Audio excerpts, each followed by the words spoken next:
કૃષ્ણ વચનમ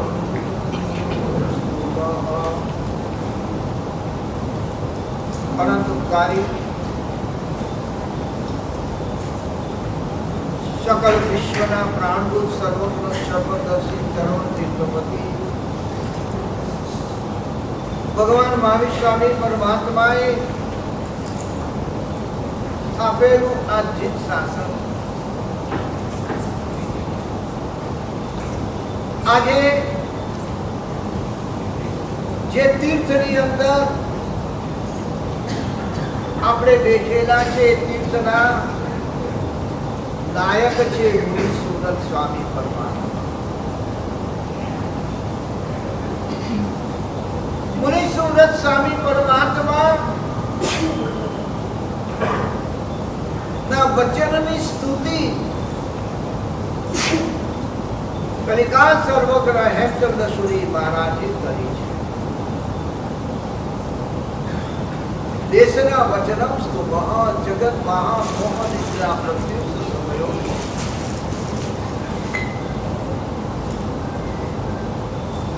બાળક સૂતું છે, સવારનો સમય થઈ ગયો છે, સ્કૂલ બસ આવવાની તૈયારીમાં છે. માં બાળકને ઉઠાડે છે, બેટા ઉઠ, સ્કૂલનો ટાઈમ થઈ ગયો. બાળકને ઉઠાડે છે એને માં કહેવાય છે. પણ આત્માને જગાડે એને પરમાત્મા કહેવાય.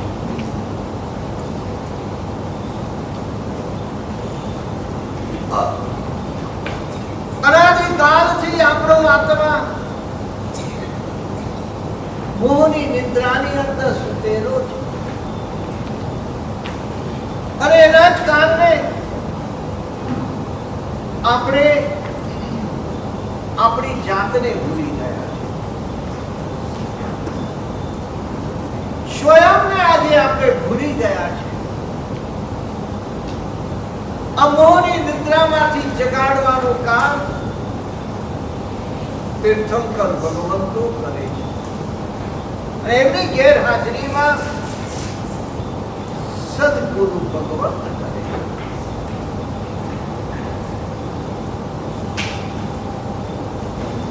ભગવાન મહાવીર સ્વામી પરમાત્મા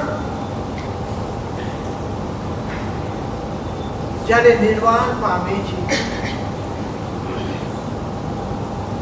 એ સમયે ભગવાન મોક્ષમાં ગયા એવું શાસ્ત્રમાં ક્યાંય લખાયું નથી. તો ક્યાં ગયા? ભગવાન મોક્ષમાં ગયા એવું કલ્પસૂત્રમાં પણ લખાયું નથી. તો ભગવાનનું આયુષ્ય પૂર્ણ થયું, ભગવાન નિર્વાણ પામ્યા. એનો ખરેખર નિર્વાણ પામવું એટલે શું?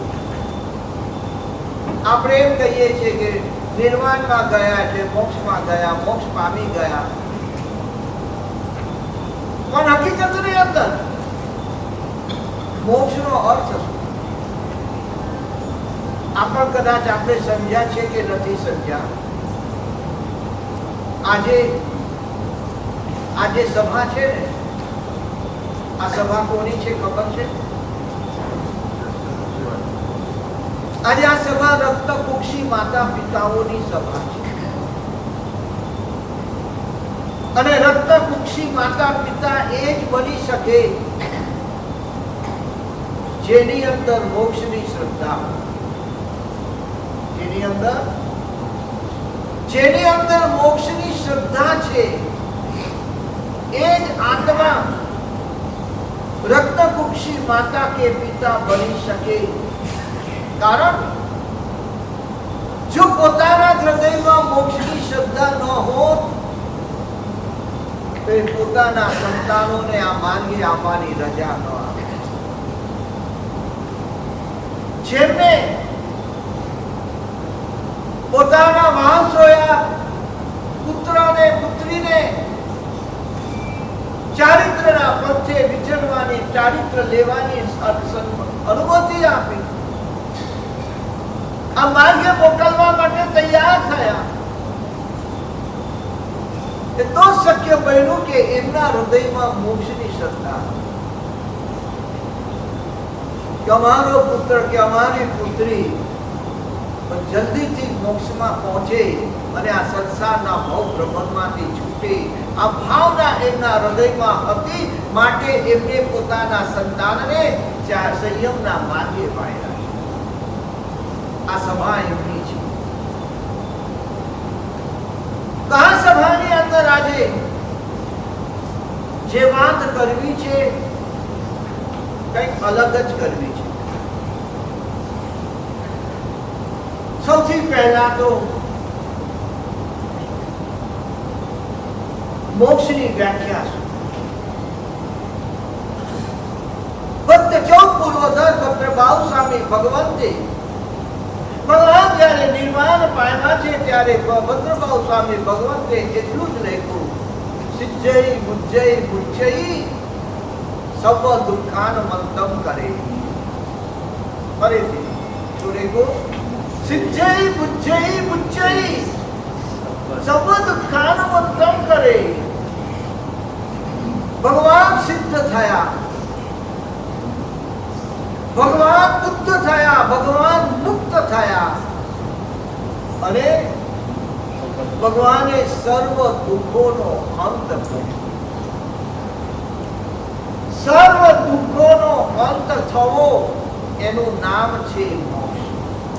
ફરીથી, સર્વ દુઃખોનો અંત થવો એનું નામ છે મોક્ષ. આપણે એટલું સમજીએ છીએ કે મોક્ષમાં તો બહુ સુખ હોય, સુખ હોય, સુખ હોય. આ સુખ છે, પણ હકીકતની અંદર સુખને પામવાની મહેનત કરવાની હોય કે દુઃખમાંથી છૂટવાની મહેનત કરવાની હોય? મહેનત શેની હોય? બોલો. સુખને પામવા માટે મહેનત કરવાની કે દુઃખમાંથી છૂટવાની મહેનત કરવાની? ખરેખર મહેનત શેના માટે જરૂરી છે? દુઃખમાંથી છૂટવાની. તમે શેની મહેનત કરો છો? તમે સુખ મેળવવાની મહેનત કરો છો. વધુમાં વધુ સુખી બનવા માટે, વધુમાં વધુ સુખ મેળવવા માટે તમે મહેનત કરો છો. દુઃખમાંથી છૂટવા માટેની મહેનત કરનારા માટે કેટલા? દુઃખમાંથી છૂટવાની મહેનત કરનારા સાધુ સાધુ એમણે સંયમ જીવન લઈને અનેક કષ્ટોને જીવનમાં બેઠીને અનેક પરિસહોને સહન કરીને એ પોતાના કર્મોની નિજરા કરી રહ્યા છે. અને એટલા જ માટે કે અમે જલ્દીથી આ ભવ દુઃખથી તો વાસ્તવિકતા સમજવાની જરૂર છે. સુખમાંથી સુખને મેળવવાની મહેનત કરવાની કોઈ જરૂર નથી. કારણ સુખ તો તમારું પોતાનું છે. સુખ તમારી અંદર પડેલું છે. જે અંદર પડેલું છે, જેના તમે સ્વયં માલિક છો, જે તમે પોતે તમારી પાસે સુખ છે, એને ક્યાં મેળવવાની મહેનત કરવાની જરૂર છે? જે વસ્તુ આપણી પાસે ન હોય કે જે વસ્તુ બહુ દૂર હોય, જે વસ્તુ આપણને મળતી ન હોય, એને મેળવવાની મહેનત કરવાની હોય. પણ જે વસ્તુ આપણી પાસે છે, જેના માલિક આપણે પોતે સ્વયં છીએ, એને મેળવવા માટે મહેનત છે નહીં. મહેનત તો એ કરવાની છે દુઃખોનો અંત લાવવા. બરોબર છે? આજે હું એ વિષય ઉપર ચાલવાનું. તો જીવનની અંદર એક વસ્તુ ધ્યાન રાખજો, જ્યાં સુધી સંસારમાં છીએ ત્યાં સુધી દુઃખ રહેવાનું છે. ફરી સૂર્ય આકાશમાં હોય તો તડકો હોય જ, ચંદ્ર આકાશમાં હોય તો ચાંદની હોય જ. એવી જ રીતે જ્યાં અગ્નિ હોય ત્યાં દાહકતા હોય જ. અને જ્યાં પાણી હોય ત્યાં શીતળતા હોય જ. એમ જ્યાં સંસાર હોય ત્યાં દુઃખ હોય જ. બરાબર છે? એટલે સંસારમાં જ્યાં સુધી આપણે છે ત્યાં સુધી દુઃખ તો રહેવાનું રહેવાનું ને રહેવાનું. હવે રાજા હોય, મહારાજા હોય, ચક્રવર્તી હોય કે ઇન્દ્ર હોય, છખંડનો માલિક ચક્રવર્તી હોય કે 32 લાખ વિમાનનો અધિપતિ ઇન્દ્ર હોય, એને પણ દુઃખ છે ને છે. સંસારની અંદર દુઃખ ન હોય એવું કોણ હશે? તો દુઃખ છે, આશ્ચર્ય નથી. દુઃખ હોવું એ કોઈ બહુ મોટી વસ્તુ નથી, એ કોઈ આશ્ચર્ય નથી. આપણે વાત તો એ કરવી છે કે હવે એ દુઃખની માંથી મુક્તિ મેળવવી છે. દુઃખનો અંત લાવવો છે. દુઃખોમાંથી મુક્તિ મેળવવી છે. તે દુઃખમાંથી મુક્તિ કેવી રીતે મેળવવી? દુઃખમાંથી મુક્તિ મેળવવા માટે યોગી પુરુષોએ જે માર્ગ બતાવ્યો છે એ માર્ગની આજે આપણે વિચારણા કરીએ. દુઃખમાંથી મુક્તિ મેળવવા માટે, સર્વ દુઃખોનો અંત લાવવા માટે, સર્વ દુઃખોનો ક્ષય કરવા માટે અંતર્મુખ બનવું પડશે. શું બનવું પડશે? અંતર્મુખ બનવું પડશે. અંતર્મુખ બનવું એટલે શું? આજે સામાન્ય રીતે વ્યવહારમાં, સંસારમાં જોઈએ તો આજે આપણે અંતર્મુખ છીએ કે બહિર્મુખ છીએ? વિચાર કરો, બહુ વિચારીને કે આપણામાં અંતર્મુખતા કેટલી છે અને બહિર્મુખતા કેટલી? કદાચ હું કહું પ્રાય કરીને હજી સુધી આપણે અંતર્મુખ કેટલા બન્યા છે બહુ મોટો પ્રશ્ન છે. બહિર્મુખતા દુનિયાની તરફ આજે અંતર્મુખ બનવું એટલે આપણું જે જ્ઞાન છે ને, જ્ઞાનને સ્વ તરફ વાળી દેવું, જ્ઞાનને સ્વ તરફ વાળવું એ અંતર્મુખતા છે. પણ આપણું જ્ઞાન આજે સ્વ તરફ નથી, આપણું જ્ઞાન પર તરફ છે. આપણું જ્ઞાન પર તરફ છે. પરને જાણવું, પરને જોવું, પરની ચિંતા કરવી, પરને મેળવવા મહેનત કરવી, આખું જીવન પર માટે છે. સમગ્ર જીવન આજે આપણું પરની પાછળ વેડફાઈ રહ્યું છે. આપણી અંદર રહેલું જે જ્ઞાન છે એ જ્ઞાન સ્વમુખી બનવાને બદલે પરમુખી બની ગયું. તો અંતર્મુખ બનવું, બીજા શબ્દમાં કહું ને તો ધર્મની વ્યાખ્યા, મહાપુરુષોએ ધર્મની વ્યાખ્યા આપી છે. તો ઘણી બધી ધર્મની વ્યાખ્યાઓ તમે સાંભળેલી છે.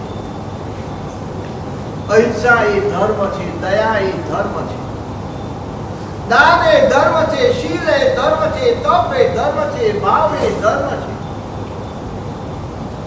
પણ આ બધા ધર્મોની સાથે ખરેખર એક મુખ્ય મૂળ ધર્મ એ છે અંતર્મુખ. ધર્મની વ્યાખ્યા એ કેવી કહી શકાય કે અંતર્મુખતા કેળવવી, અંતર્મુખ બનવું એનું નામ છે ધર્મ. જે ખરેખર અંતર્મુખ બનેલો છે એ સાચો ધર્મી છે. જે અંતર્મુખ બનેલો છે અર્થાત અંતર્મુખ એટલે જે આત્મ તરફ જેની દ્રષ્ટિ છે, જેની દ્રષ્ટિ માત્ર આત્મ તરફ છે, એ સાચો ધર્મી છે. છે જ્યાં સુધી આત્મા તરફ દ્રષ્ટિ કેળવાયેલી નથી. આજે દ્રષ્ટિ આપણી જગત તરફ છે, શરીર પ્રતિ દ્રષ્ટિ છે, પરિવાર પ્રતિ દ્રષ્ટિ છે, સંપત્તિ અને પરિગ્રહ પ્રતિ આપણી દ્રષ્ટિ કેળવાયેલી છે. સ્વ પ્રતિ, આત્મા પ્રતિ આપણી દ્રષ્ટિ કેળવાયેલી નથી. એટલે માટે મહાપુરુષો કહે છે જે અંતર્મુખ બનેલો છે એ આત્મ સન્મુખ બનેલો છે એ હકીકતમાં સાચો ધર્મ. આપણે ક્રિયાઓ કરીએ છીએ, ધર્મ ક્રિયા કરીએ છીએ. ધર્મ ક્રિયા કરવા જેવી છે એમાં કોઈ બે મત નથી. પણ ધર્મ ક્રિયા અને ધર્મ બે વસ્તુ એક નથી, બે વસ્તુ જુદી છે. આ વસ્તુને ધ્યાનમાં ધર્મ ક્રિયા અને ધર્મ એ એક નથી, બે જુદા છે. માત્ર ધર્મ ક્રિયા કરીને આપણે સંતોષ માની લઈએ છીએ કે હું ધર્મી બની ગયો કે મારામાં ધર્મ આવી ગયો, આટલો સંતોષ કાફી નથી. ધર્મ ક્રિયાની સાથે અંતર્મુખતા કેટલી આવી અને અંતર્મુખતા કેટલી આવી એ તપાસવું હોય તો મારી બહિર્મુખતા કેટલી ઓછી થઈ. પર તરફનું જે લક્ષ્ય છે, પર તરફની જે દ્રષ્ટિ છે, એ પર તરફની આપણી દ્રષ્ટિ કે લક્ષ્ય કેટલા ઘટી રહ્યા છે. વર્ષો સુધી ધર્મ આરાધના કર્યા પછી, વર્ષો સુધી અનેક પ્રકારના તપ જપ કર્યા પછી બહિર્મુખતા મારી ઓછી થઈ છે કે નથી થઈ, ઓછી થઈ રહી છે કે ઓછી નથી થઈ રહી, એ તપાસવું જરૂરી છે. જગત મહામોહ નિદ્રા પ્રત્યુષ સમયો પવમ, આ મુનિ સુરત સ્વામી ભગવાન કહી રહ્યા છે. જેમ જેમ બહિર્મુખતા આપણી ટળશે એમ આત્માની જાગૃતિ આવશે. બહિર્મુખતા આપણી ટળશે એમ આત્મા જાગૃત બનતો જશે. તો અહીંયા અંતર્મુખ બનવા માટે બોધ પામવું બહુ જરૂરી છે. અંતર્મુખ બનવા માટે બોધ, આપણે ત્યાં છે ને બોધિદાનની વાત આવે છે. આરોગ્ય બોહિ લાભમ સમાયવર મુક્તિમમ બિંદુ, ભગવાન અમને બોધિનો લાભ આપે. બોધ અને બોધિ બે માં ફરક છે. અમારે ત્યાં બોધિ મહારાજ છે.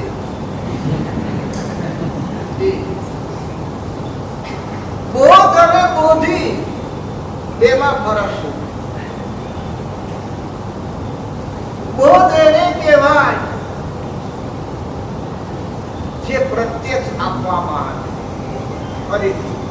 બોધ કોને કહેવાય? જે પ્રત્યક્ષ આપવામાં આવે ને એને બોધ કહેવાય. ભગવાન મહાવીર પરમાત્માએ ચંડકોશિયાને બોધ આપ્યો.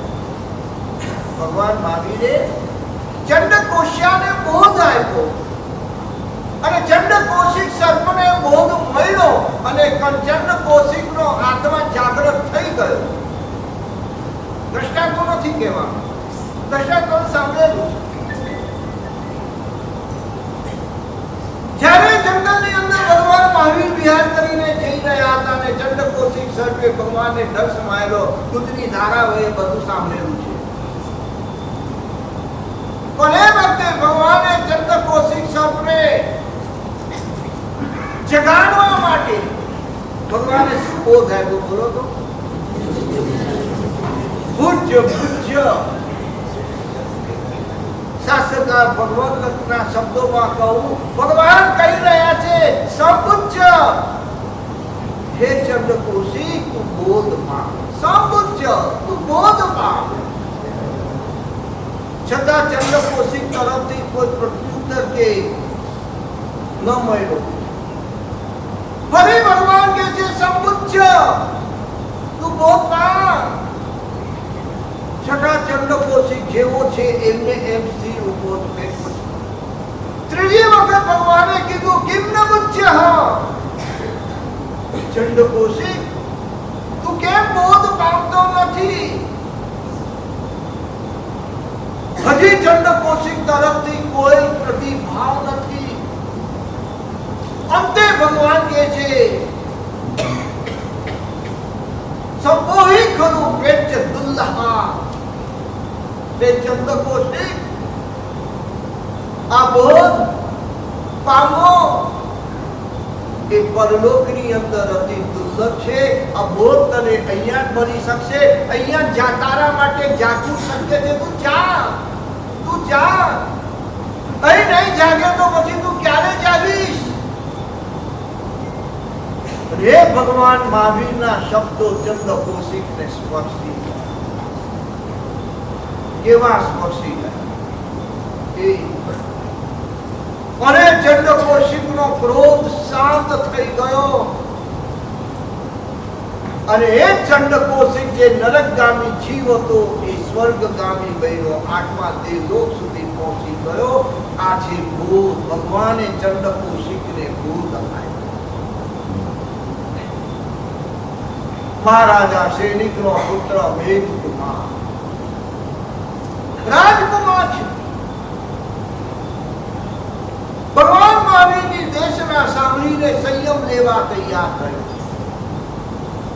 સંયમ સ્વીકાર કરીને પહેલી રાત્રિએ જ મન વિચલિત બની ગયું અને મેઘકુમાર એ મેઘમુનિ સવાર થતા તો ઘરે જવા માટે પાછા તૈયાર થયા. એ સમયે ભગવાન મહાવીરે મેઘમુનિને બોધ આપ્યો. ઓ મેઘમુનિ, તમે રાત્રિએ આવું અશુભ ચિંતન કેમ કર્યું? ભગવાનના માત્ર 2 શબ્દો કાફી હોય છે. અને મેઘમુનિને પણ બોધ મળી ગયો અને મેઘમુનિ પાછા સંયમમાં સ્થિર. અંતર્મુખ બનવા માટે સૌથી પહેલા બોધની જરૂર છે. અને આ બોધ આપનારા છે કોઈને કોઈ સદગુરુ. ભગવાન ભલે આજે હાજર નથી પણ સદગુરુ આજના કાળમાં પણ આપણને મળી રહ્યા છે. સદગુરુ પાસેથી પ્રત્યક્ષ જે મળે એનું નામ છે બોધ. અને આવો બોધ મને કેમ મળે, કેવી રીતે મળે? તમે જ્યારે કોઈને કોઈ ગુરુ ભગવંત પાસે જાઓ, એ ગુરુ ભગવંત પાસે જાઓ ત્યારે શું વિનંતી કરો, શેની માંગણી કરો? આશીર્વાદ આપો. બરાબર છે? પણ આશીર્વાદ તો ઘણા બધા માગી લીધા ને અમે પણ ખોવા ભરી ભરીને આપી દીધા. શું કહો? પણ હવે જ્યારે ગુરુ ભગવંત પાસે જાઓ ત્યારે ગુરુ ભગવંતને કહેજો અમને બોધ આપો. શું આપો? બોધ આપો. અંતર્મુખ બનવું છે. અંતર્મુખ બનવા માટે બીજી વાત, અંતર્મુખ કોણ બની શકે? પોતે જ પોતાના સુખ અને દુઃખનો કરતા છે. ફરીથી, પોતે પોતાના સુખ અને દુઃખનો કરતા છે. આ શ્રદ્ધા હૃદયમાં પ્રગટવી જોઈએ. આ શ્રદ્ધા જેની પાસે છે એ હકીકતમાં અંતર્મુખ છે.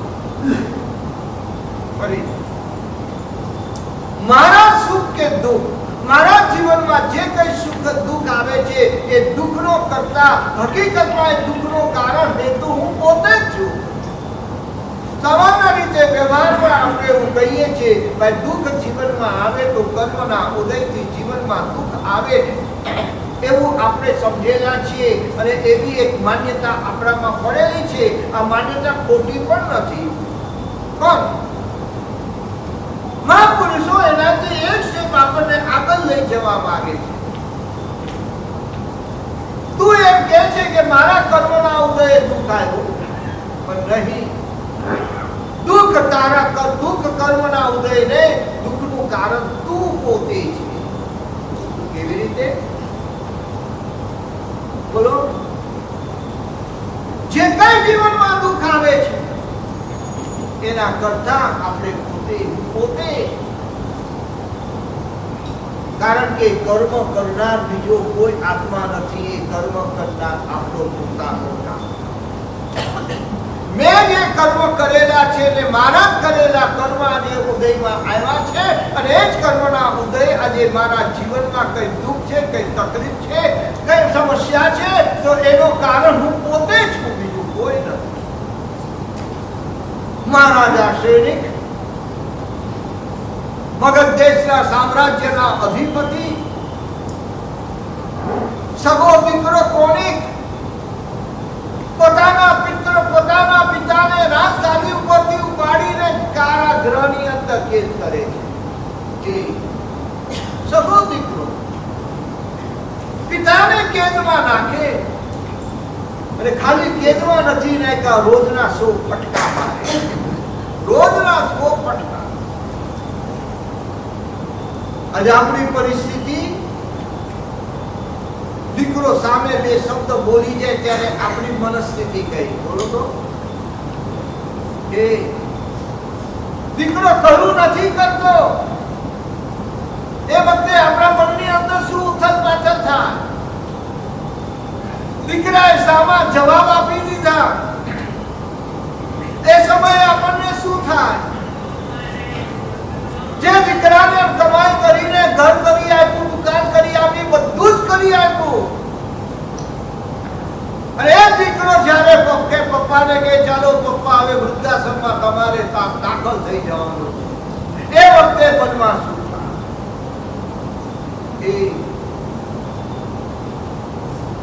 ખાલી કલ્પના કરીએ તો એ વખતે આપણી પરિસ્થિતિ કેવી હોય. અને મહારાજા સૈનિકને જ્યારે સામે લાવે, સગો દીકરો રાજગાદી પરથી ઉપાડીને કારાગૃહમાં નાખે, રોજના 100 ફટકા ફટકારે, છતાં પણ કોની પ્રતિ સૈનિકના મનમાં લેશ માત્ર પણ દુર્ભાવ નથી, લેશ માત્ર પણ તિરસ્કાર કે દ્વેષ ભાવ નથી, કોની પ્રતિ મનની અંદર જરા પણ નફરત નથી. સૈનિકના મનમાં પરમ ક્ષમતા ભાવ છે, પરમ ક્ષમતાથી એ પીડાને સહન કરી રહ્યા છે. મનની અંદર એક જ વિચાર છે, જે કઈ આજે મને દુઃખ આવ્યું છે કે દુઃખ ભોગવવું પડે છે, એનું કારણ હું છું.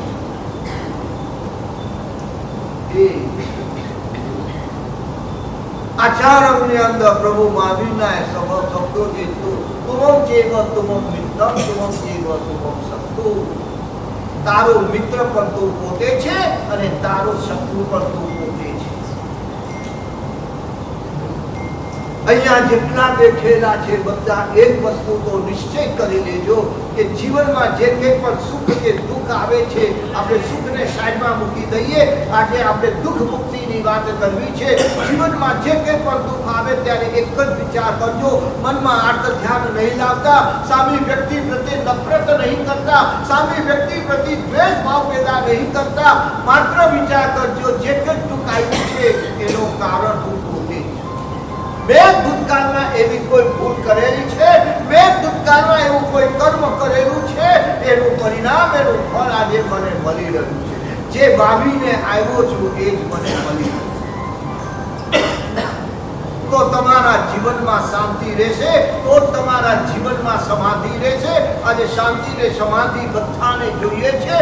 શાંતિ ને સમાધિ ખાલી એમને આવતી નથી. જીવનમાં જો ખરેખર સમાધિ જોઈએ છે તો આ વસ્તુને આજે હૃદયની અંદર ફિટ કરી નાખજો. જે કંઈ જીવનમાં દુઃખ આવે છે એ દુઃખનું કારણ હું પોતે છું. કોઈ જગતમાં મારું શત્રુ નથી, કોઈ મારું બગાડનાર નથી, કોઈ મારું અહિત કરનાર નથી. આટલી વાત કરીને બસ અંતર્મુખ બનવું છે. અંતર્મુખ બનવાનો એક બીજો પણ એક અંતર્મુખતા માટે કહી શકાય. પરથી છૂટવું. ફરીથી પરથી પહેલા તો એક વસ્તુ મને એ કહી દો, સ્વ અને પરમાં તમે શું સમજો છો? કે ભાઈ સ્વ અને પરમાં તમે શું સમજો છો? સ્વ એટલે શું અને પર એટલે શું?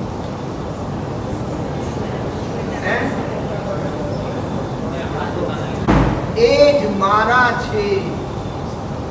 એ સિવાય આ જગતની અંદર બધું જ પર છે. આ શરીર કોણ પર છે? પરિવાર, પુત્ર, પત્ની જે કંઈ પણ હોય એ પણ પર છે. લાખો કરોડોની પણ અંતે તો ફળ છે. પરિવાર પણ તો આગળ તો એક આત્મા જ છે. પરિવાર પણ આગળ તો આત્મા જ છે. પરિવાર આત્મા છે, એની વાત એ ના નથી, પણ તમે ખરેખર એને આત્માની દ્રષ્ટિથી જુઓ છો કે પુત્ર પત્ની ને ભાઈની દ્રષ્ટિથી જુઓ છો? તમે કઈ દ્રષ્ટિથી જુઓ છો એ બોલો. આત્મા એટલે શું? બોલો.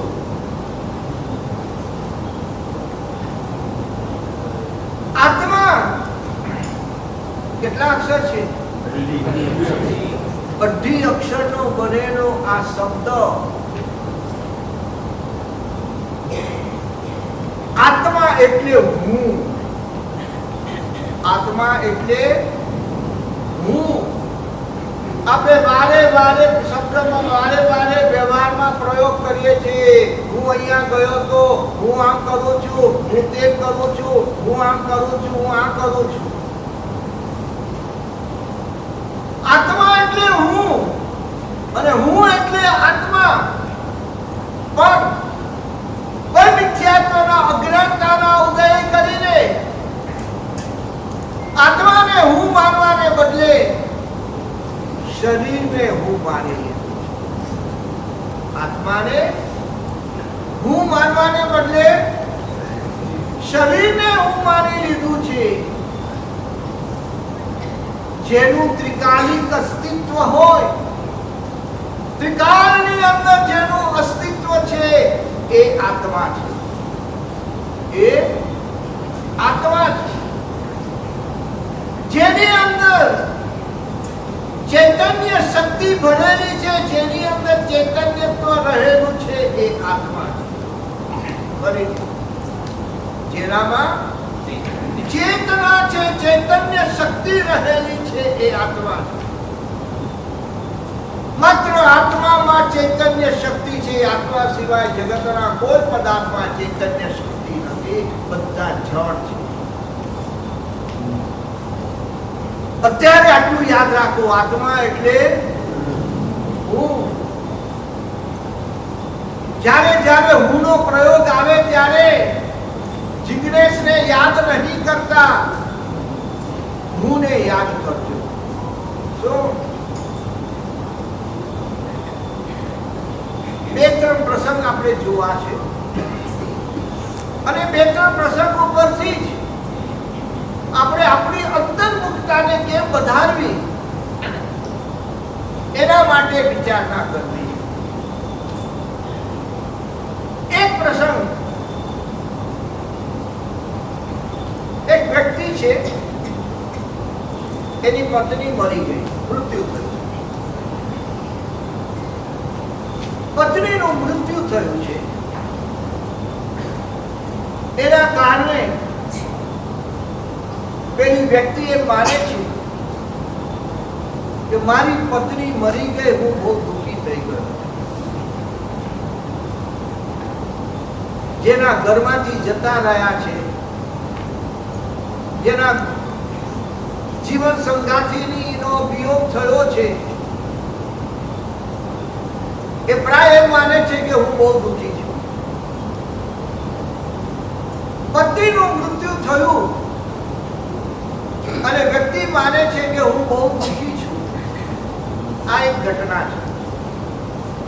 હવે આ ઘટનાનું આપણે વિશ્લેષણ કરવું છે. હું દુઃખી છું, હું દુઃખી છું, એ દુઃખનું કારણ હકીકતમાં શું છે એના ઊંડાણમાં જવું છે. પત્નીનું મૃત્યુ એ દુઃખનું કારણ છે. મારા દુઃખનું કારણ પત્નીનું મૃત્યુ છે. તો જે દુઃખ છે, દુઃખ આપણે જે દુઃખનો અનુભવ કરી રહ્યા છે, એ દુઃખના મૂળ સુધી પહોંચવું છે. એ ખરેખર દુઃખનું કારણ પત્નીનું મૃત્યુ કે કયું એનું કારણ છે? સૌથી પહેલા આપણે દુઃખી થઈ જઈએ છીએ પત્નીના મૃત્યુના કારણે. ચલો, પત્ની કે કોઈ પણ, અત્યારે આપણે એક્ઝામ્પલ તરીકે પત્નીને આગળ રાખીએ છીએ, કારણ કે સૌથી વધારે મોહ કોના પ્રતિ હોય? બરોબર છે? પત્નીના મૃત્યુના કારણે આ દુઃખી થયું છું, તો હવે એનો આપણે વિશ્લેષણ કરતા કરતા આગળ વધવું છે. સૌથી પહેલી ભૂલ તો આપણી ક્યાં થઈ? સૌથી પહેલી ભૂલ એ છે કે આપણે મૃત્યુનો સ્વીકાર નથી કર્યો. આપણે મૃત્યુનો સ્વીકાર નથી કર્યો. એક વસ્તુ આપણે ભૂલી જઈએ છીએ. જ્ઞાની ભગવંતોએ વારંવાર આપણને આ વાત કહેલી છે કે જેનો પણ જન્મ થાય, જન્મની સાથે મૃત્યુ સંકળાયેલું છે. જન્મની સાથે મૃત્યુ સંકળાયેલું છે. હવે જેનો જન્મ થયો તો અને એનું મૃત્યુ થઈ ગયું, તેમાં કોઈ નવી ઘટના છે? તેમાં કોઈ નવી ઘટના છે? એ જન્મ સાથે મૃત્યુ સંકળાયેલું છે. આ સનાતન સત્ય નિયમ છે, કુદરતનો આ કાયદો છે. જન્મે અને મરવું તો પડે. તો જ્યારે પત્નીનું મૃત્યુ થયું અને આપણે એકદમ દુઃખનો અનુભવ કરીએ છીએ, ત્યારે આ વસ્તુને આપણે યાદ નથી કરી શકતા. ભાઈ, પત્નીનું મૃત્યુ થયું કારણ એને પણ જન્મ લીધો તો, એનો જન્મ હતો તો જન્મની સાથે મૃત્યુ સંકળાયેલું જ હોય છે. આ સનાતન સત્ય જે છે એનો મેં સ્વીકાર નથી હું કરી શકતો, એના માટે હું દુઃખી થઈ રહ્યો છું. બાકી જો એટલું વિચાર કરી લે, હવે જે આ તો સંસારની ઘટના છે, સંસારમાં આ બને છે અને બનવાનું છે, એને કોઈ રોકી શકતું જ નથી. તો મારે દુઃખી ન થવું જોઈએ. વધારે જીવી શકે આશા હોય. હે? વધારે જીવ્યા હોત તો સારું. વધારે જીવ્યા હોત તો સારું રહે, આશા હોય. પણ એક વસ્તુ છે, આશા તો બધાની હોય કે હું 100 વર્ષ જીવું, પણ તમારું આયુષ્ય તમને કેટલું છે ખબર છે? દીવાની અંદર તેલ ફૂટી જાય તો કદાચ દીવો બુઝાઈ જાય. એવી જ રીતે આ જીવનની અંદર જ્યારે આયુષ્ય તેલ ફૂટી જાય ત્યારે આયુષ્ય પૂર્ણ થઈ જાય. એટલે આયુષ્યના ક્ષયને કોઈ રોકી શકતું નથી. ખુદ ભગવાન મહાવીર સ્વામી નિર્વાણ પામી ગયા હતા અને નિર્વાણના સમયે ઇન્દ્ર મહારાજાએ આવીને વિનંતી કરી, પ્રભુ બે ક્ષણ આપનું આયુષ્ય વધારો. આપના જન્મ કુંડ જન્મ ગ્રહની અંદર, આપના જન્મ લગ્નની અંદર ભસ્મ ગ્રહનો પ્રવેશ થઈ રહ્યો છે અને એ ભસ્મ ગ્રહનો પ્રવેશ થતાની સાથે 2000 વર્ષ સુધી સાધુ સાધ્વી ભગવંતોને પીડા થશે, આપણા શાસનને પીડા થશે. પ્રભુ બે ક્ષણ માટે આયુષ્ય વધારી દો. ઇન્દ્ર આવીને વિનંતી કરે અને એ વખતે ભગવાનના મુખમાંથી એક જ જવાબ છે, આજ સુધી કોઈ તીર્થંકરે પોતાનું આયુષ્ય વધાર્યું નથી, એક ક્ષણ પણ આયુષ્ય વધારી શકતા નથી. આયુષ્ય જેટલું હોય એટલું જ રહે છે, એને વધારવાની તાકાત કોઈ તીર્થંકર નથી. તમે જીવવાની ગમે તેટલી આશા રાખો, પણ જે આયુષ્ય હોય એ એટલું જ રહેવાનું છે. ફરીથી પત્નીનું મૃત્યુ એ દુઃખનું કારણ માની લીધું છે, તો મૃત્યુ એ દુઃખનું કારણ નથી.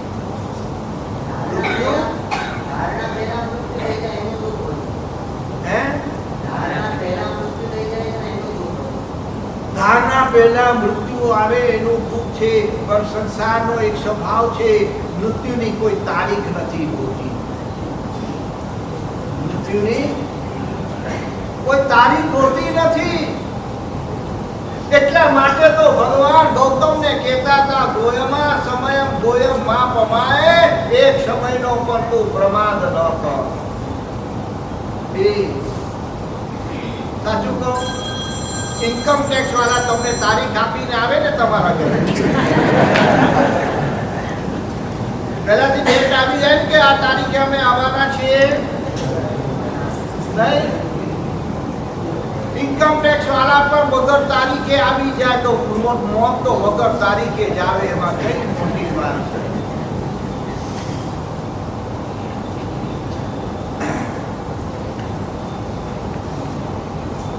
અને અમારા જ્ઞાની ભગવંતોએ તો અમને પણ કહ્યું છે, સમય સમય સાવધાન રહેજો, હર ક્ષણ તૈયાર રહેજો, મૃત્યુ કોઈ પણ ઘડીએ આવી શકે.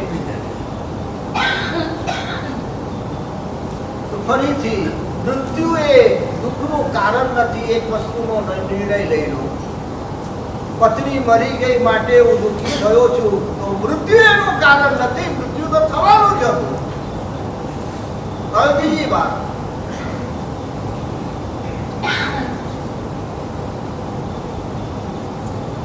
જીવન જીવવામાં મૃત્યુનો વિચાર શા માટે? જીવન જીવવામાં મૃત્યુનો વિચાર શા માટે? જ્યારે આવે ત્યારે જોશું હવે મૃત્યુ દુઃખ આપશે કે મૃત્યુ દુઃખ થશે, આવો વિચાર કરીને જીવન કેમ ભૂલી જવું? જ્ઞાની ભગવંતો, ઉપન્યાસી મહારાજની વાત કરું. ઉપન્યાસી મહારાજે એક વાત કહેલી હતી કે જીવનમાં હર સમયે મૃત્યુને નજર સામે રાખજો. જે નજર સામે મૃત્યુ રાખીને જીવશે એ અપ્રમદ બની શકશે. તમારું મન નૌકારમાં લાગતું નથી, તમારું મન નૌકાની અંદર ચોટતું નથી, ત્યારે શું કરવું? મૃત્યુને સામે લાવીને ઊભું રાખી દો, મન નૌકારમાં ચોટે. આ તો ડર કરાવીને ધર્મ કરવા જેવું નહીં છે. ડરાવીને ધર્મ કરવા જેવું નહીં. ડરાવીને ધર્મ કરાવવાની વાત નથી. તમે ડરો એવા છો.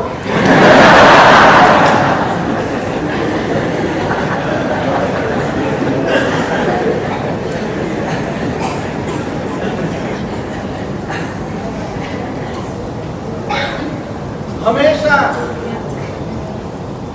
ધર્મ કરનારા અલગ અલગ જીવો હોય છે. ભગવાનને ભજનારા જીવોના પણ છે ને અનેક પ્રકાર છે. કોઈ આર્ત બનીને ભગવાનને ભજે છે, કોઈ પ્રેમથી ભગવાનને ભજે છે, કોઈ ભક્તિથી ભગવાનને ભજે છે, તો કોઈ ભયથી ભગવાનને ભજે છે.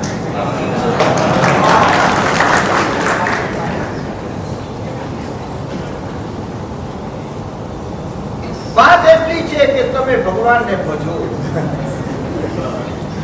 તમે ભગવાનને ભજો, એટલી વાત છે. મુંબઈ પહોંચતા સાહેબ ભજતો થઈ ગયો.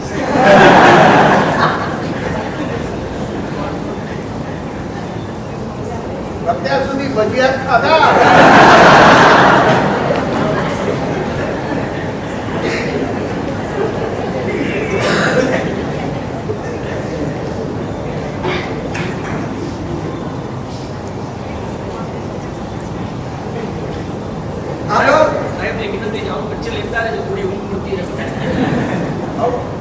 ટપ્પુ મૂકતા દે.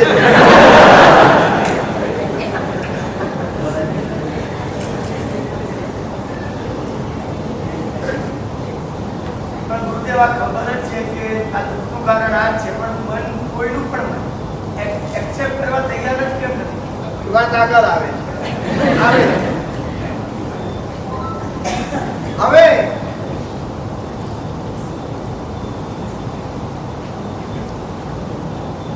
દુનિયામાં રોજ કેટલા લોકો મરે છે? દુનિયામાં રોજ કેટલા લોકો મરે છે? તમને દુઃખ થાય છે? દુઃખ થાય છે? રોજ છાપામાં વાંચો છો, રોજ સમાચાર જુઓ છો, અનેકના મૃત્યુના સમાચાર સાંભળવા મળે છે, પણ તમે દુઃખી થતા નથી. તમને કોઈ દુઃખ નથી થતું. પત્ની મરી ગઈ માટે દુઃખ શેનું છે? મૃત્યુ તો દુનિયામાં ઘણા બધાના થાય છે, એટલે મૃત્યુ એ દુઃખનું કારણ નથી તમારે માટે. પત્ની મરી ગઈ છે માટે દુઃખનું કારણ બન્યું છે. જ્ઞાની ભગવાન હજી આગળ કે છે, પત્ની મરી ગઈ માટે દુઃખ એ દુઃખનું કારણ છે. એ વાત પણ ખોટી છે. એ વાત ખોટી. જે સ્ત્રી જો એ સ્ત્રી તમારી પત્ની ન બની હોય, એ સ્ત્રી સાથે તમારા લગ્ન ન થયા હો અને એ સ્ત્રી મરી જાય તો તમે દુઃખી થાત? ફરીથી, જે શાંતાબેન કે કાંતાબેન મરી ગયા એની સાથે તમારા લગ્ન નહોતા થયા, જે સ્ત્રીની સાથે તમારા લગ્ન નથી, એ સ્ત્રીના લગ્ન તમારી સાથે ન થયા હો અને એ સ્ત્રી જો અન્ય ઠેકાણે ક્યાંય મૃત્યુ થયું હોત તો તમને દુઃખ થાત? ન થાત. પણ એ સ્ત્રી તમારી પત્ની બની, પત્ની મરી ગઈ, પત્નીનું મૃત્યુ થયું માટે વાત ક્યાં પહોંચ્યું છે?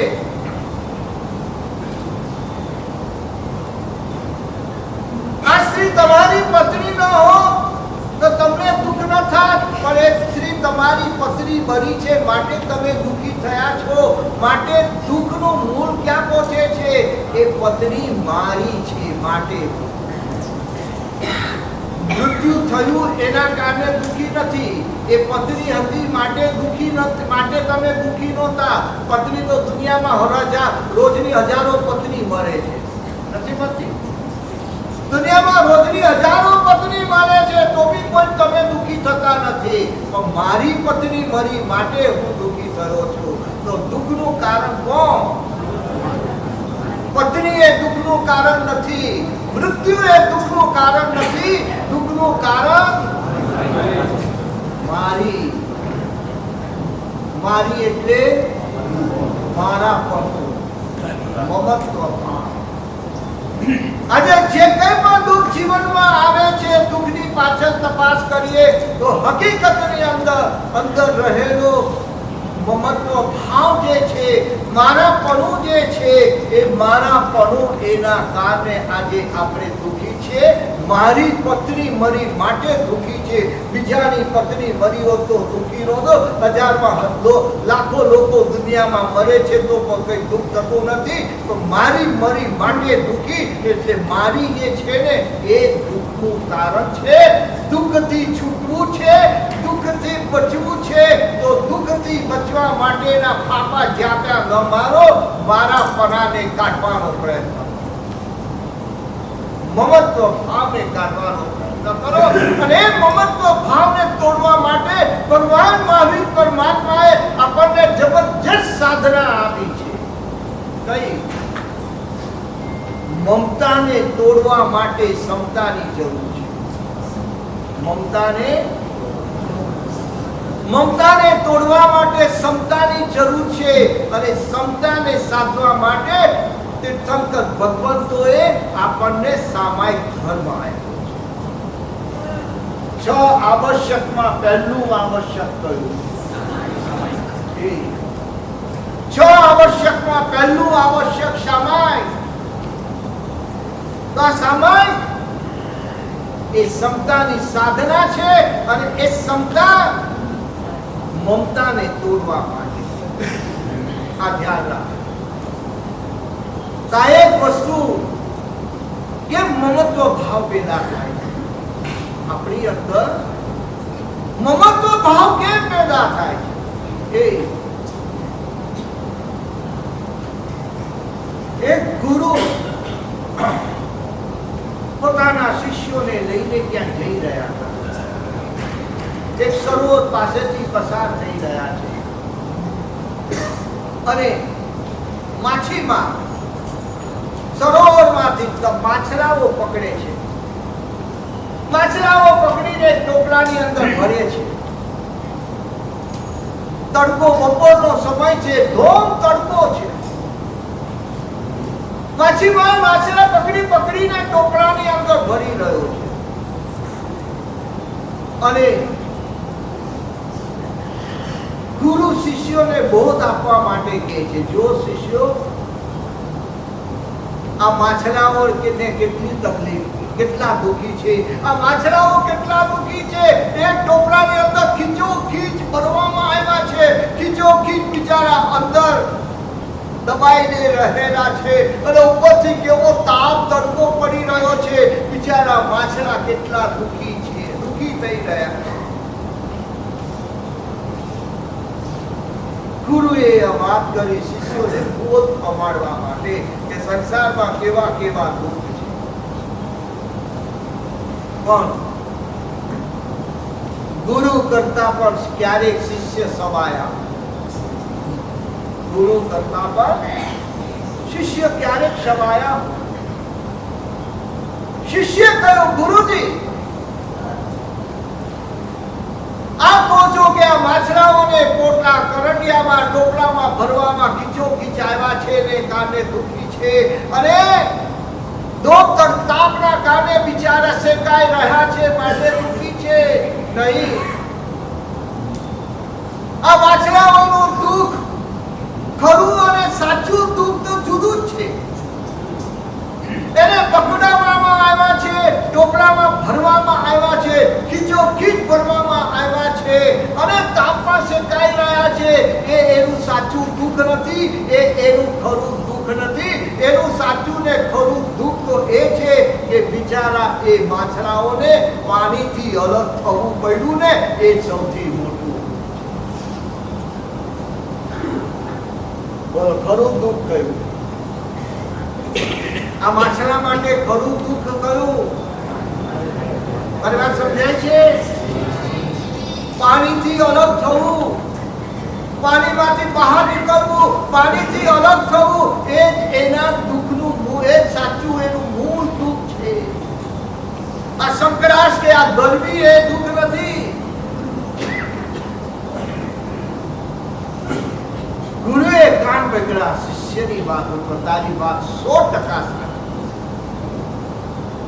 પાણીથી અલગ થવું એ માછલા માટે મુખ્ય મૂળ દુઃખ છે. આજે આપણા જીવનમાં પણ અનેક દુઃખો છે. શરીરનું દુઃખ છે, પરિવારનું દુઃખ છે, સંપત્તિનું દુઃખ છે, અનેક પ્રકારના દુઃખોથી ઘેરાયેલા છે આપણે. પણ અનેક પ્રકારના દુઃખોથી ઘેરાવા છતાં પણ જે મૂળ દુઃખ છે, સાચું દુઃખ છે, એ દુઃખને આપણે, એ દુઃખનું આપણને ભાન જ નથી. બોલો, તમારા જીવનમાં દુઃખો નથી એવું નથી. અનેક દુઃખો તમારા જીવનમાં રહેલા છે. બધાના જીવનમાં અનેક પ્રકારના દુઃખો છે, પણ સાચું અને મૂળ દુઃખ જે છે એને આપણે પકડી શક્યા નથી. સાચું દુઃખ કયું? બોલો, સાચું દુઃખ કયું?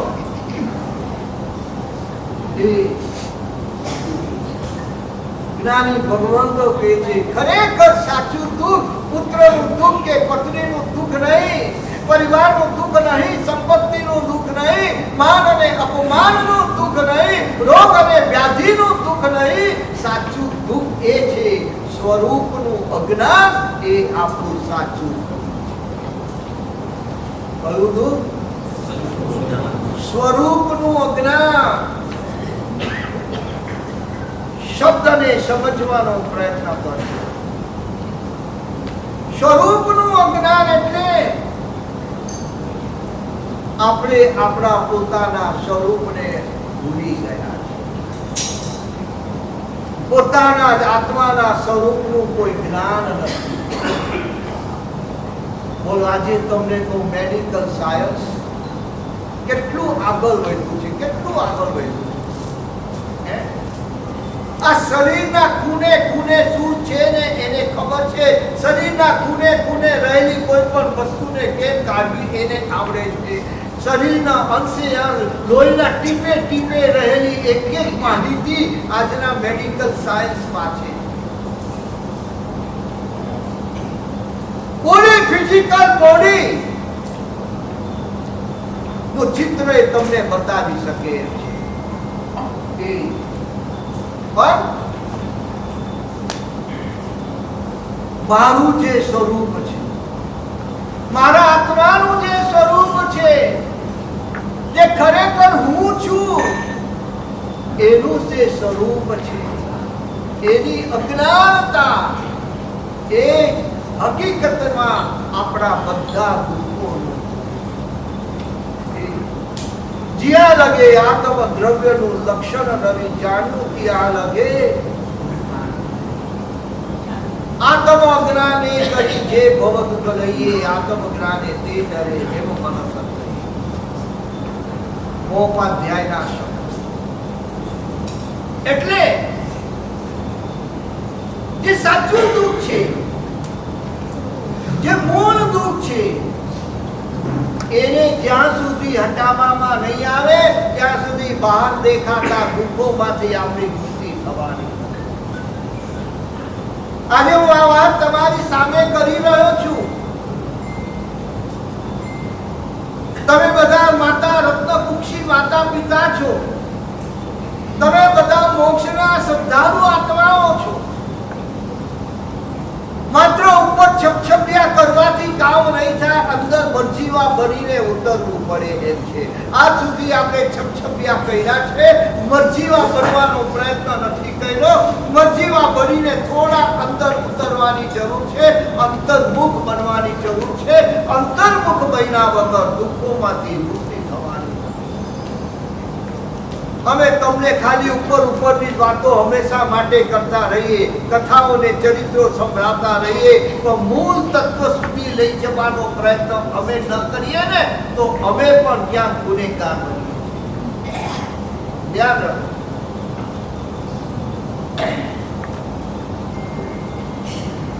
મૂળ તત્વ પકડવું છે તો બધા દુઃખોનું મૂળ એક જ છે. સ્વરૂપનું જ્ઞાન, આત્માનું જ્ઞાન. આત્માને ઓળખીએ, આત્મા તત્વ શું છે એને પહેચાનીએ.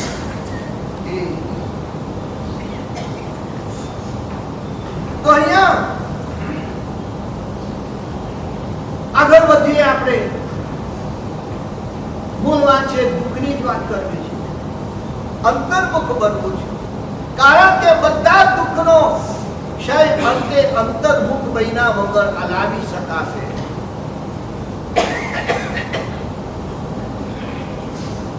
કોઈ તમારું અપમાન કરે છે. એક બીજી ઘટના લઉં છું. કોઈએ તમારું અપમાન કર્યું અને તમે દુઃખી થઈ ગયા. એ વખતે કષ્ટ આપણે અનુભવ કરીએ છીએ કે કોઈએ આપણું અપમાન કર્યું ને આપણે દુઃખનો અનુભવ કરીએ છીએ. બરાબર છે? તો અહીંયા જે દુઃખનો અનુભવ થઈ રહ્યો છે, દુઃખનું કારણ શું છે? જે દુઃખનો અનુભવ થઈ રહ્યો છે, દુઃખનું કારણ શું છે? કોઈ અપમાન કર્યું માટે ને. જ્યાં સુધી અપમાન નહોતું કર્યું એની પહેલા હું દુઃખી નહોતો. અપમાનની ઘટના બની એની પહેલા હું દુઃખી નહોતો. અપમાનની ઘટના બની એટલે હું દુઃખી થયો. એટલે મારા દુઃખનું કારણ અપમાન અને અપમાન કરનાર જે વ્યક્તિ છે એ મારા દુઃખનું કારણ છે. આ આપણી માન્યતા છે. બરાબર છે? કોકે અપમાન કર્યું માટે હું દુઃખી થયો.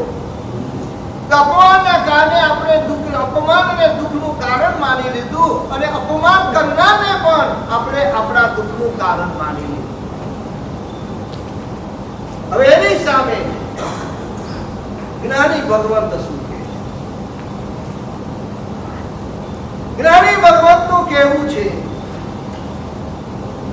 દુઃખનું કારણ અપમાન નથી. દુઃખનું કારણ અપમાન નથી. દુઃખનું કારણ શું છે? બોલો.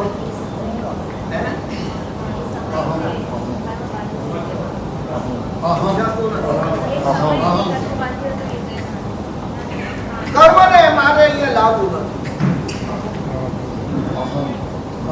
અપમાન દુઃખનું કારણ અપમાન. જ્ઞાની કહે છે કે અપમાન એ દુઃખનું કારણ નથી. દુઃખનું કારણ દુઃખનું કારણ દરવાજા પાસે બેસે અને એવું શીરો મસ્તુ શરૂ થાય એટલે ઉભા થઈને બહાર નીકળી જાય. શીરો મસ્તુ થાય એટલે તરત જ બહાર નીકળી જાય. એક મહિનો આવી રીતે ચાલ્યો. એક મહિના પછી મારું ધ્યાન બરાબર કે વ્હાઇટ એન્ડ વ્હાઇટમાં આવે. શેમાં આવે? વ્હાઇટ એન્ડ વ્હાઇટમાં રોજ આવે અને બરોબર દરવાજા પાસે બેસવાનું, બેઠક સહાયની જગ્યા ફિક્સ, અને જેવું શિવમસ્તુ શરૂ કરું એટલે બહાર નીકળી જાય. મહિના પછી એક દિવસ શિવમસ્તુ બોલ્યો અને સર્વ મંગલ કહ્યું, અને અચાનક શું થયું? એ વ્યક્તિ પાઠ પાસે આવી. એ વ્યક્તિ વ્યાખ્યાન પાઠ પાસે આવી ગઈ. પાઠ પાસે આવીને હાથ જોડીને વિનંતી કરે છે, ભગવાન આજે હું આપની રજા લેવા માટે આવ્યો છું. મેં કીધું રજા છે? રોજ તમે વ્યાખ્યાનમાં આવો છો, ત્યાં બેસો છો, રોજ જોઉં છું, તમે બહુ જિજ્ઞાસાથી ને રસથી વ્યાખ્યાન સાંભળો છો, બહુ જાણીને મને પણ એવું થતું હતું તો એ જિજ્ઞાસુ શ્રોતા તો છે. મારે સાહેબ રજા લેવા આવ્યો છું. મેં કીધું શેની રજા લેવી, શેની રજા જોઈએ છે? મને એમ કે કોઈ બાધા લીધી હશે ને, બાધા પૂરી થતી હશે એટલે મારી આવી આ બાધા પૂરી થાય છે, હવે આજે શું કરું? મેં 5 વર્ષથી કેરી નહોતો ખાતો, તો હવે કેરીની છૂટ કરતો, આવી કોઈ વાત હશે? મેં કે શું શેની રજા? તો મારા સાહેબ બસ આપણે એટલું કહેવા આવ્યો કે આવતીકાલથી હું વ્યાખ્યાનમાં નહીં આવું. મેં કીધું કેમ? તો મારે સાહેબ એવું છે કે હું એકચ્યુઅલી અહીંયા રહેતો નથી, મોરેશિયસથી આવું છું ને મોરેશિયસથી મારા કંપનીના કામે રાજકોટ આવેલો હતો. તો 1 મહિના માટે મારે રાજકોટનું કામ હતું એટલે હું ટાઈમ કાઢીને પ્રવચન સાંભળવા આવતો હતો. મોરેશિયસમાં તો અમને કંઈ મળે નહીં એટલે હું રોજ વ્યાખ્યાન સાંભળતો હતો. હવે મારું કંપનીનું કામ પૂરું થઈ ગયું છે, આવતીકાલે મારી ફ્લાઇટ છે અને હું પાછો મોરેશિયસ જતો રહેવાનો છું. એટલે આપની આજ્ઞા, આપની રજા લેવા આવ્યો છું કે આવતીકાલથી હું વ્યાખ્યાનમાં નહીં આવું, મને ક્ષમા કરો. આવી રજા લેવાની જરૂર કરી કે ભાઈ આવી રજા લેવાની જરૂર કરી? તમને પૂછું છું, તમારે વ્યાખ્યાનમાં આવવું હોય, જે દિવસે ન આવવું હોય તો કેવડાવી દો ને, ગુરુ મહારાજ આજે નથી આવવાનું, અથવા તો બીજે દિવસે આવીને ક્ષમા માંગો ને, ગઈકાલે નહોતો આવી શક્યો, મને ક્ષમા કરો. એ વાત મેં કીધું એમાં કે અમારી રજા લેવાની તો ન હોય. તમે 1 મહિનો તમે શ્રીવાણીનું શ્રવણ કર્યું, બહુ સરસ થયું, તમને લાભ મળી ગયો. ફરી પાછા જ્યારે આવો ત્યારે જરૂર લાભ લેજો. એમાં કંઈ રજા લેવાની, અમારી રજા આપવાની પણ ન હોય અને તમારે રજા માગવાની પણ ન હોય. નહીં મારા સાહેબ, આ તો મારી ફરજ છે કે 1 મહિનો આપે મને જે ભગવાનની વાણીનું શ્રવણ કરાવ્યું છે, આપણો ઉપકાર છે, તો મારી ફરજ થઈ જાય છે કે મારે આટલી વાત આપને જણાવવી જોઈએ અને આપની અનુમતિ મારે મેળવવી જોઈએ. આ હતું ઔચિત્ય. આ હતું ઔચિત્ય. ઠીક છે, ચાલો. પછી એને એક વાત કરી, મારા સાહેબ 1 મહિનો મેં આપણા મુખે જીત વાણીનું શ્રવણ કર્યું છે, આપે અમને આ ભગવાનની વાણી સંભળાવી છે, તો મારે તમને કંઈક આપવું છે. મારે તમને કંઈક આપવું છે. એમાં કે અમારી તો આ કર્તવ્ય છે, અમારો તો આ ધર્મ છે, લોકોને ભગવાનની વાણી સંભળાવી, જીત વાણીનું શ્રવણ કરાવવું, આ તો અમારી ફરજ છે. એમાં અમારે કંઈ બદલામાં કંઈ લેવાનું ન હોય. અમારા ભગવાને અમને એની આજ્ઞા પણ નથી કરી એટલે અમે આમાં કોઈ વસ્તુ સ્વીકારીએ નહીં. મારા સાહેબ, તમારે મારી એક વસ્તુનો સ્વીકાર કરવો પડશે. આપણે મારું મન આટલું રાખવું પડશે. બહુ આગ્રહ કર્યો એટલે મેં કીધું ઠીક છે, ચલો તમારી જે ઈચ્છા હોય તે. પછી આટલી વાત થઈ કે હું દેરાસર જતો રહ્યો. ત્યાં ઉપર દેરાસર પેલે મારે બદ્રીનાથ ભગવાન, અને ત્યાં જઈને હું દેરાસર દેવવંદન કરવા જતો રહ્યો. લગભગ 1-1.25 કલાક મારો દેવવંદન દેરાસરની ઉપર ભક્તિમાં ગયો. અને જેવો હું 1.25 કલાક પછી બહાર નીકળ્યો ત્યારે એ વ્યક્તિ દેરાસરના પગથિયા ઉપર, બહારના પગથિયા ઉપર એ વ્યક્તિ બેઠી, તડકાની અંદર. તડકો હતો અને તડકાની અંદર એ વ્યક્તિ દેરાસરના ઓટલે પહેલા પગથિયે બહાર, દેરાસરની બહાર તડકામાં બેઠેલી હતી. મેં પૂછ્યું ક્યારે તમે પાછા આવ્યા? મારા સાહેબ, હું ગયો ને 5 મિનિટમાં મારે જે આપવું હતું ને લઈને હું આવ્યો, પણ આપ દેરાસર નીકળી ગયા એટલે પછી મારે આપણી રાહ તો જોવી જ પડે. એટલે પછી હું અહીંયા બેઠો. પણ મેં કીધું તડકે બેઠા છો, અંદર પાર્સલની અંદર બેસવું જોઈએ, કાં તો અંદર દેરાસરની અંદર આવીને બેસવું જોઈએ. આ રીતે તમે તડકે પગથિયા પર કલાક સવા કલાક સુધી તમે કેમ બેઠા? ત્યારે વ્યક્તિના જે શબ્દો હતા, મારા સાહેબ દુનિયાના તો ઓટલા બહુ ભાગ્યા, દુનિયાના ઓટલા તો બહુ ભાગ્યા, ભગવાનના પગથી બેસવાનું મને લાભ મળ્યો. આથી મોટું બહુ બાકી મારું કરતું. ભગવાનના પગથી મને બેસવાનો અવસર મળ્યો. આ ભગવાનના પગથી 1 કલાક મને બેસવાનો અવસર મળ્યો. હું તો આપનો ઉપકાર માનું છું કે આપ 1 કલાક અંદર રહ્યા તો 1 કલાક મને ભગવાનના પગથી બેસવાનો લાભ મળ્યો. હું મારી જાતને ધન્ય માની રહ્યો છું. મારી જાત ધન્ય એ વાત શેમાંથી નીકળી? માનની આકાંક્ષા. પેલા મેયર 3 મિનિટ લેટ પડ્યા છે, અમદાવાદના મેયર, અને બહાર સીડીના પગથિયા ઉપર જઈને બેસી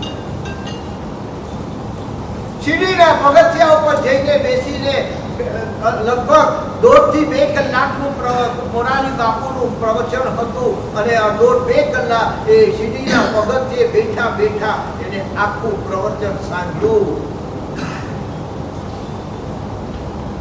બધા પ્રવચન સાંભળવામાં એકલી ન હતા. જ્યાં પ્રવચન પૂરું થયું અને કોઈકની નજર પડી ગઈ, અરે મેયર સાહેબ પાછળ સીડી ઉપર બેઠા છે. અરે લોકો બધા શેઠિયા ને ટ્રસ્ટીઓ બધાને થઈ ગયું આમ તો બહુ મોટી ભૂલ થઈ ગઈ. અરે પધારો પધારો પધારો પધારો પધારો. પણ મેયરના મુખ ઉપર એક રેખા એવી નહોતી કે મને અહીંયા સ્થાન ન મળ્યું. હું અહીંયા સાંભળવા આવ્યો અને મને આગળ બેસવા માટે કોઈએ ઇન્વાઇટ પણ ન કર્યા, કોઈએ મારું ધ્યાન ન રાખ્યું, કોઈએ મારો આવકાર કે સ્વાગત પણ ન કર્યું, અને મારે ઉપર જઈને પાછળ બધાની પાછળ બેસવું પડ્યું. એનો રંજ માત્ર પણ એના હૃદયમાં. એના શેકાને જો બીજી કોઈ વ્યક્તિ હોય તો એમ લાગે કે અહીંયા મારું ગૌરવ સચવાયું નહીં, મારું માન સચવાયું નહીં, પોતાનું અંશટ અપમાન માની. વાત એટલી છે, અપમાનનું દુઃખ, કોઈએ અપમાન કર્યું ને આપણે દુઃખી થઈ જઈએ છીએ. એ દુઃખ અપમાનનું નથી, એ દુઃખ છે આપણી માનની આકાંક્ષા અંદર પડેલી છે. એ માનની આકાંક્ષા પૂરી નથી થતી, માટે આપણે દુઃખી થઈએ છીએ. એટલે હકીકતમાં દુઃખનું કારણ બીજા કોઈ નથી, દુઃખનું કારણ હું પોતે. મારી આકાંક્ષા. ગૌતમ સ્વામી 50,000 શિષ્યોના ગુરુ, અને વારે વારે ભગવાન બધાની વચમાં ગૌતમને કે હે ગૌતમ પ્રમાણ મત ન કર, હે ગૌતમ પ્રમાણ ન કર, સમયમ ગોયમ મા પમાએ. વારે વારે ભગવાન ગૌતમ ને બધા શિષ્યોની વચ્ચે ટોકે, અને છતાં ગૌતમ સ્વામીને કોઈ દુઃખ ન લાગે, ગૌતમ સ્વામીના મનની અંદર કોઈ પણ અભાવ પેદા ન થાય. કારણ ગૌતમના હૃદયમાં કોઈ માનની આકાંક્ષા. શું કેવું તું તમારું?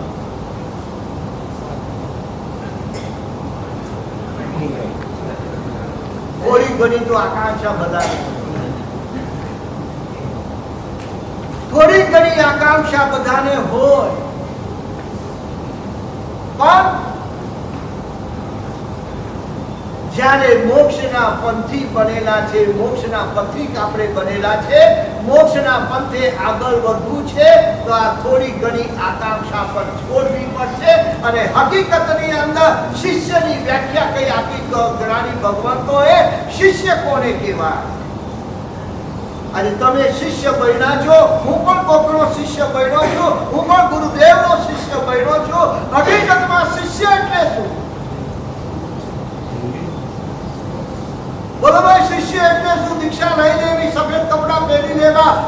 4 ફેરા તો પ્રદક્ષિણા દઈ દેવી, ઓભો લઈને નાચી દેવું એટલે શિષ્ય બની ગયા.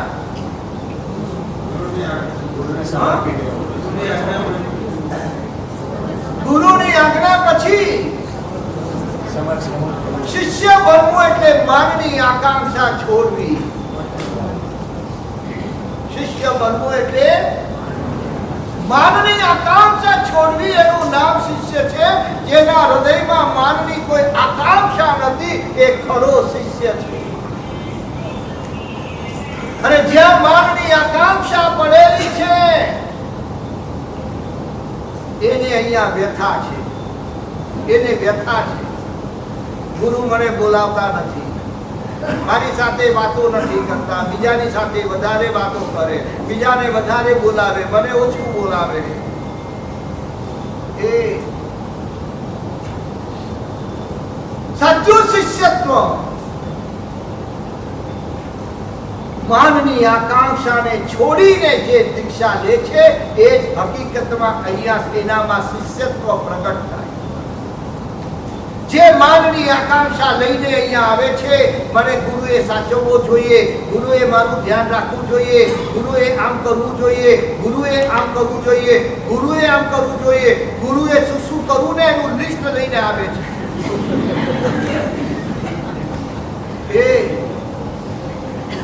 ગુરુએ શું શું કરવું એનું આખું લિસ્ટ તૈયાર હોય છે, તો મારે શું શું કરવું ને એનું લિસ્ટ કોઈ બનાવતું નથી.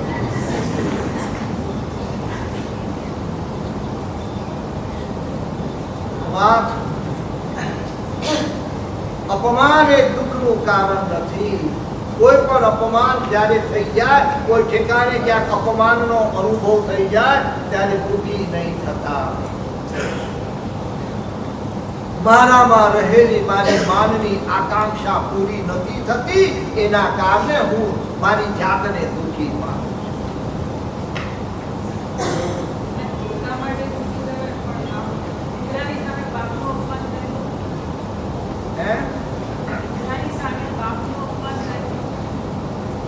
દીકરાની સામે બાપનું અપમાન થાય. હવે એ સબ્જેક્ટ બદલાઈ જશે. અત્યારે આપણે જે ધારા ચાલે છે એ ધારામાં ચાલે. ગુરુએ શિષ્યની અપેક્ષા નહીં રાખવાની. જેમ શિષ્યએ ગુરુ પાસે અપેક્ષા રાખવાની, ગુરુએ પણ શિષ્ય પાસે અપેક્ષા નહીં રાખવાની. શિષ્ય ગુરુ પાસે અપેક્ષા નહીં રાખવાની. આપણે કીધું તો મેં કીધું તો તમે એમ કહો છો કે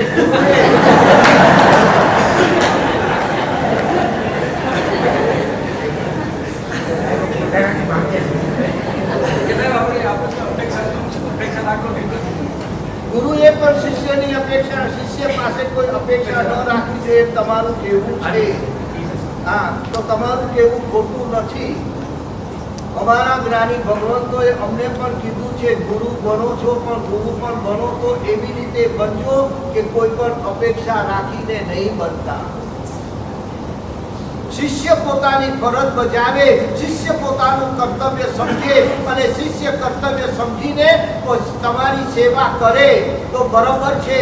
અને શિષ્ય કદાચ પોતાનું કર્તવ્ય ન પણ સમજે, એનામાં એટલી સમજણ શક્તિ કદાચ ન હોય, એનામાં કદાચ એટલું જ્ઞાન ન હોય અને કદાચ એ સેવા ઓછી કરે કે ન પણ કરે તો તમે દુઃખી નહીં થતા. નરેન્દ્ર મોદીએ હંમેશા કહ્યું છે આત્મનિર્ભર બનો.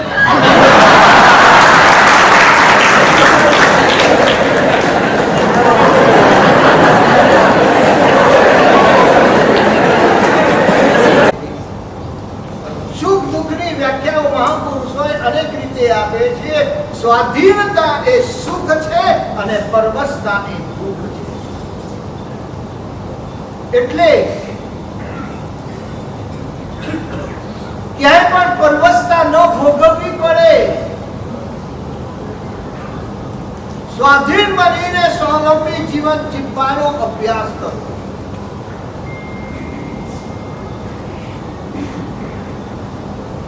અપેક્ષા, આકાંક્ષા રહિત બનવું, જે આકાંક્ષા રહિત બને એ સાચો શિષ્ય. તો ક્યારે પણ અપમાનનું દુઃખ સહન કરવાનો સમય જ નહીં આવે.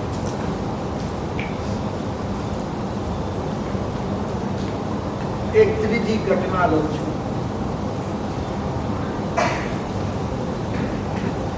એક ચોર ચોરી કરી જાય ત્યારે આપણે દુઃખી થઈ જઈએ છીએ, બરાબર છે? કોઈ ચોર ચોરી કરે છે ત્યારે આપણે દુઃખી થઈ જઈએ છીએ. હકીકતમાં ચોરી થઈ અને આપણે દુઃખી થયા, તે દુઃખનું કારણ શું? એ દુઃખનું કારણ શું? ચોરે ચોરી કરી માટે આપણે એ દુઃખનું કારણ છે. ચોર એ દુઃખનું કારણ છે. જળ વસ્તુ બદલ મોહ સાહેબ, મારી વસ્તુ લઈ ગયો. હકીકતની અંદર આપણી અંદર વસ્તુને પકડી રાખવાનો એક મોહ છે. આપણી અંદર વસ્તુને પકડી રાખવાનો મોહ, એમાં પરિગ્રહનો એક ભાવ પડેલો છે, એના પ્રત્યે મમત્વ ભાવ પડેલો છે. એટલે મૂળ સમસ્યા ચોરી એ દુઃખની મૂળ સમસ્યા નથી. મૂળ સમસ્યા તો એના પ્રતિનો જે આપણી પકડ છે, એના ઉપર આપણી માલિકીનો ભાવ જે છે, એ માલિકીનો ભાવ, એને વસ્તુને પકડી રાખવાનો જે મોહ છે ને, એ મૂળ સમસ્યા છે. એટલે જ્ઞાની ભગવંત આપણને કહે છે કે આ જગતમાં તારી કઈ વસ્તુ છે? આ જગતમાં તારી પાસે શું છે? તારી વસ્તુ કઈ છે? એવી કઈ ચીજ તારી છે? તમે કહેજો અમારી પાસે આટલી સંપત્તિ છે. તમને પૂછવામાં આવે છે આવી જે સંપત્તિ છે, જે વસ્તુ કે જે સંપત્તિ આજે છે, તમે નહોતા ત્યારે પણ એ હતી. તમે નહોતા ત્યારે પણ એ હતી કે ન હતી? બોલો તો ખરા. હતી. અને જ્યારે તમે નહીં હો, ત્યારે તમે નહીં હો ત્યારે પણ એ ચીજ કે એ સંપત્તિ હશે કે નહીં હોય? એ તો હશે. તમે જ્યારે આ દુનિયામાં નહોતા ત્યારે પણ એ વસ્તુ, એ સંપત્તિ હતી. તમે જ્યારે નહીં હો ત્યારે પણ એ સંપત્તિ રહેવાની જ છે. તો પછી એ વસ્તુ તમારી કેમ કહેવાય? એ સંપત્તિ તમારી કેમ કહેવાય? કે આપણી વસ્તુ તો એ કહેવાય જે ત્રણેય કાળ આપણી સાથે, જે ત્રણેય કાળ આપણી સાથે રહે એ વસ્તુ આપણી, એના માલિક આપણે. ત્રણેય કાળ આપણી સાથે રહે વસ્તુ કઈ? જે વસ્તુ ત્રણેય કાળ વર્તમાનમાં આપણે નહોતા ત્યારે પણ હતી, જે વસ્તુ આપણે નહીં હોય ત્યારે પણ હશે, અને જે વસ્તુ અત્યારે પણ છે, તો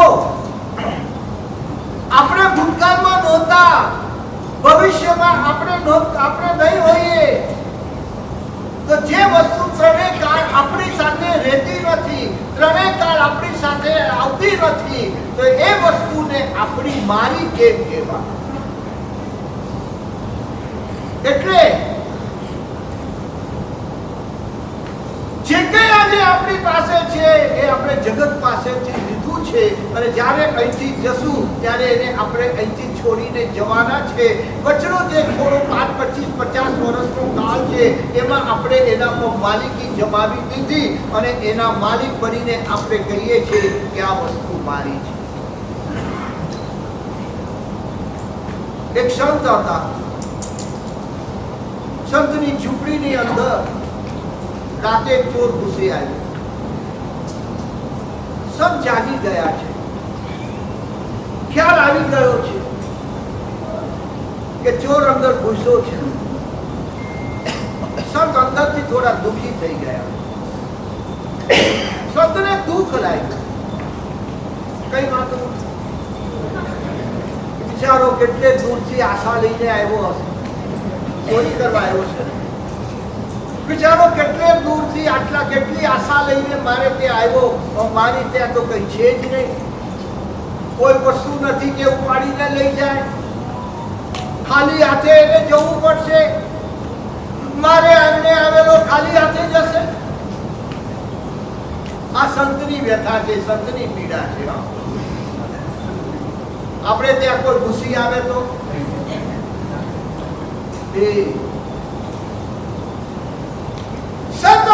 દુઃખી થયા કે આ બિચારો કેટલી આશા લઈને મારે ત્યાં આવ્યો, કેટલે દૂરથી આવ્યો છે અને ખાલી હાથે જવું પડશે. નહીં, મારે આવીને આવેલો ખાલી હાથે ન જવો જોઈએ. પેલા સંતે શું કર્યું? પોતે એક ધાબળો ઓઢેલો હતો, એક જ ધાબળો હતો, બીજું કઈ સંત પાસે હતું ને. સંતે ધાબળાને ઉપાડી અને બહાર ઘા કર્યો, બહાર ફેંકી દીધો કે ચાલો ચોક છેવટે એના હાથમાં ધાબળો તો આવે, કમસે કમ એને ધાબળો તો મળે. એ વિચાર કરીને સંતે ધાબળાનો ઘા કરીને ધાબળો ફેંક્યો અને પેલા ચોરે જોયું અને ચોર ધાબળો ઉપાડીને ભાગ્યો. ચોરે ધાબળો ઉપાડીને ભાગ્યો. થોડે દૂર ગયો ને અચાનક ચોર ઉભો રહી ગયો. અચાનક ઉભો રહી ગયો. એના મનમાં પશ્ચાતાપ થવા, એના મનમાં પશ્ચાતાપ જાગ્યો. પાછો આવ્યો, સંતની ઝૂંપડીએ પાછો આવ્યો. સંતના ચરણોમાં પડે છે, સંતના ચરણોમાં પડી અને માફી માંગે છે અને બોલ્યો. સંત પૂછે છે, અરે કેમ પાછો આવ્યો? ધાબળો તો તને મળ્યો તો લઈ જવો તો. બાપજી, મારી જિંદગીમાં આજે પહેલી વાર મેં એક માલિકના દર્શન કર્યા. મારી જિંદગીમાં આજે પહેલી વખત મને કોઈક માલિક મળ્યો છે. મને એક માલિકના આજે મને દર્શન મળ્યા છે. સમજાયું? સમજાયું? નહીં સમજાયું. ચોર કહી રહ્યો છે,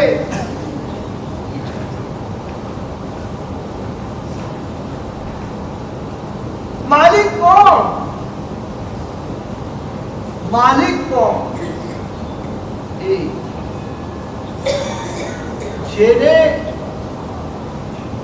વસ્તુ સાથે કોઈ લગાવ નથી, એ હકીકતમાં સાચો માલિક. એને વસ્તુ સાથે કોઈ લગાવ ન હોય, મારા પરનું ન હોય, એના પ્રતિ કોઈ આસક્તિ કે પરિગ્રહનો ભાવ ન હોય, એ હકીકતમાં એ સાચો માલિક છે. તમને આ ધાબળો ફેંકી દેવા એક ક્ષણ વિચાર નથી આવ્યો. તમારી પાસે આ એકનો એક ધાબળો હતો, છતાં તમે મારા પર રેમ કરીને ધાબળાનો ઘા કરીને ફેંકી દીધો. તમને તમારી માલિકી ભાવને છોડતા એક ક્ષણ પણ ન લાગી અને તમે ધાબળો તો ત્યાગ કરી નાખ્યો. તમે જે માલિકી ભાવનો ત્યાગ કર્યો, આજે હું માનું છું કે સાચા માલિક તમે છો. તમારી પાસે લાખો કરોડો રૂપિયા છે, લાખો કરોડોની સંપત્તિ ને પરિગ્રહ છે, ગાડી, બંગલા, ફેક્ટરી બધું છે. એ બધાના તમે માલિક છો ને? એ ભાઈ, બધાના તમે માલિક છો ને? શું કહું છું? હે, માલિક નહીં? હકીકતની અંદર અરે અમારા ભરત ચક્રવર્તી છે ને, જ્યારે રાજસભાની અંદર ચક્રવર્તીના સિંહાસન ઉપર જ્યારે આસન ગ્રહણ કરવા આવતા હતા, એ ભરત ચક્રવર્તી જ્યારે બની ઠરીને અલંકારોથી સુશોભિત થઈને જ્યારે રાજસભામાં પધારે અને એ વખતે બાજુમાં બેઠેલા એમના સુભટો છડી પોકારે, કઈ વર્ધતે ભયમ મહા, વર્ધતે ભયમ, વર્ધતે ભયમ માહન. ભરત ચક્રવર્તીને સમજણ સામ્રાજ્ય ભલે માનું છે, પણ છખંડના સામ્રાજ્યનો માલિકી ભાવ જો અંદર આવી ગયો ને તો મારી સાતમી નરક છે. ભલે મારા ચક્રવર્તીના પુણ્યના ઉદય હું આજે છખંડનો માલિક બન્યો છું, પણ છખંડનો માલિક ભલે બની ગયો છું, પણ એનો માલિકી ભાવ મારી અંદર ન રહેવો જોઈએ. એનો જો માલિકી ભાવ અંદર આવી ગયો તો મારી નરક છે. માલિકી ભાવ ન આવી જાય એના માટે એવા સંગઠનો તૈયાર કરેલા, એને રોજ સાવધાન બનાવતા હતા. વર્ધતે ભયમ વર્ધતે ભયમ. જે વસ્તુને પરિગ્રહ વધે એ ભય વધે છે, દુર્ગતિ. આજે તમારી પાસે જે કંઈ પણ છે, જેટલું પણ છે, ભલે તમે એને આજે દુનિયાની દ્રષ્ટિએ માલિક છો, પણ માલિકી ભાવ અંદર નહીં લઈ લેતા. માલિકી ભાવ જો અંદર બેસી ગયો, શાસ્ત્રકાર ભગવાન કહે છે કે હવે એવો શબ્દનો પ્રયોગ કર્યો છે ને મને બોલતા જરા શરમ આવે છે. મને બોલતા થોડીક શરમ આવે છે કે શબ્દનો પ્રયોગ કરું કે ન કરું. એ તમે કહો તો કરી દો.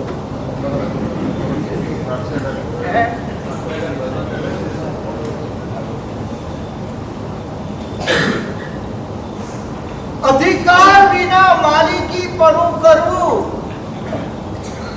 અધિકાર વિના માલિકી ભાવ જગાડવો, માલિકીનો દાવો કરવો, એનું નામ છે ચોરી. એનું નામ છે અધિકાર વિના માલિકી ભાવ કરી લેવો, માલિકીનો દાવો કરવો, આ મારું, આ મારું, આ મારું. આ ચોરી. અને ચોરી કરે એ ચોર. આજે આપણને કોઈ ચોર કહી દે તો આપણે સાંભળવા તૈયાર. આ શરીરની પણ માલિકી આપણી નથી. કારણ આ શરીર પૂતગલ દ્રવ્યનું બનેલું છે. પૂતગલ દ્રવ્ય આપણું નથી. પૂતગલ દ્રવ્ય કદી આપણું બનવાનું નથી. એ પૂતગલ દ્રવ્યના પણ માલિકી ભાવ કર્યો છે. શરીર મારું એ દ્રષ્ટિએ જ્ઞાની ભગવાન જે શરીરને મારું માને છે, શરીરની માલિકી પણાનો દાવો કરે છે, એ ચોર છે. એ ચોર છે. અને આ ચોરીના પાપથી બચાવવા માટે અમારા તીર્થંકર ભગવંતોએ કાયોત્સર્ગની સાધના બતાવી છે. હું પોઈન્ટ ઉપર આવી રહ્યો છું. આ ચોરીના માલિકી ભાવને તોડવા માટે, માલિકી ભાવને હટાવવા માટે, વર્ગ ઉપરની માલિકીને છોડાવવા માટે આપણે ત્યાં કાયોત્સર્ગની સાધના છે. આ કાયોત્સર્ગ શું છે? બોલો. રોજ કાયોત્સર્ગ કરીએ છીએ. પ્રતિક્રમણ આદિમાં રોજ કાયોત્સર્ગ કરીએ છીએ. કાયોત્સર્ગ શું છે? શાસ્ત્રકાર ભગવંતો કહે છે કાયોત્સર્ગ એટલે શું? કાયાનો ઉત્સર્ગ. કાયાનો ઉત્સર્ગ. ઉત્સર્ગ એટલે શું? એ શરીરની માલિકી ભાવનો ત્યાગ કરવો, એનું નામ છે કાયોત્સર્ગ.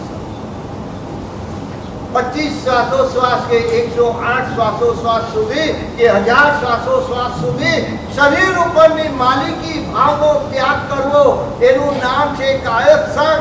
ઠાણેનમ મોણેનમ છાણેનમ અપ્પાનમ.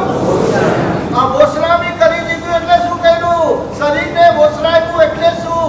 શરીરની માલિકી ભાવને તમે તેનો ત્યાગ કરી દીધો. હવે આ શરીરને કંઈ પણ થઈ જાય, આ શરીરને કંઈ પણ થાય તો એ મને નથી. મચ્છર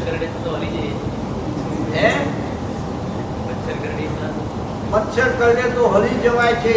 મચ્છર કરડે સહન થતું નથી, કારણ હજી એ માલિકી ભાવ છૂટ્યો નથી.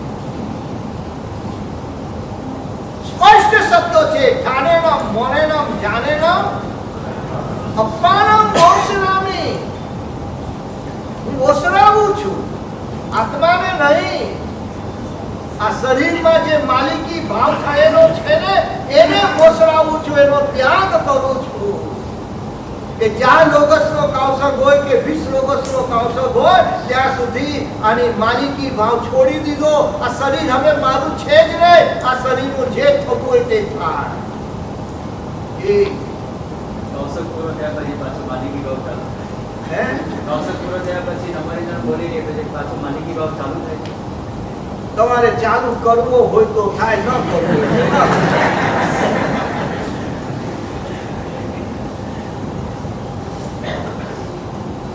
અને હંમેશા સત્પુરુષે કહેવાય કે જે એક વાત ત્યાગેલી વસ્તુને ફરીથી સ્વીકારે.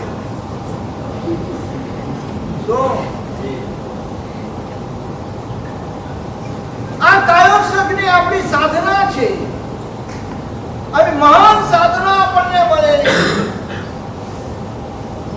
કાયોત્સવ ધ્યાન જૈન ધર્મની અંદર જે કાયોત્સવ ધ્યાન છે ને એના જેવું શ્રેષ્ઠ ધ્યાન દુનિયામાં ક્યાંય નથી.